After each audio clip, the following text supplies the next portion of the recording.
It's the idea that we can change, so that's built into that. The discovery of growth mindset was of these kids that actually really enjoyed doing problem sets that they knew they couldn't get right. But for them, they would get this like dopamine release from just focusing on the problem. They liked doing puzzles they couldn't get right. It sounds crazy, but inevitably those kids are very good at puzzles and very good at math and these kinds of things.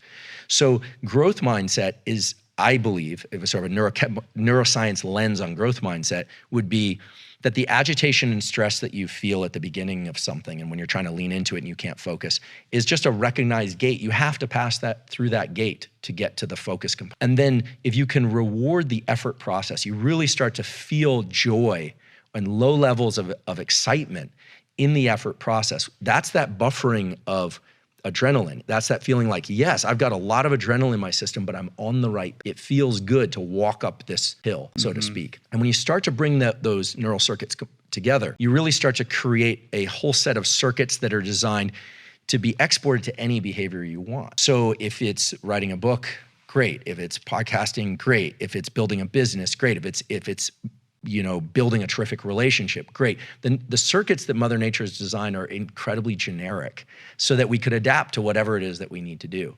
And I think the misunderstanding around how these circuits work has led to this idea that there's some secret entry point, maybe marked flow on the door, and there's a trampoline up to that door, and you just open that door and you're gonna be in it. Right. And nothing could be further from the truth. And anyone who's done well in any career or athletic pursuit knows this, but unfortunately, there's a kind of obsession with the idea that it's all supposed to feel good. And it does feel good, but there's a whole staircase in which it feels kind of lousy. Yeah, I mean, the feel-good aspect of that experience is very subtle. And I think, in a kind of global way, what you're talking about is falling in love with the process. Like you have to push this gate open, which might require, more effort than you're comfortable with. But once you push through, it is about, the daily rigor and the tiny wins that you get from that, rather than, it's easy to, you set a goal, but that goal becomes very abstract, right? And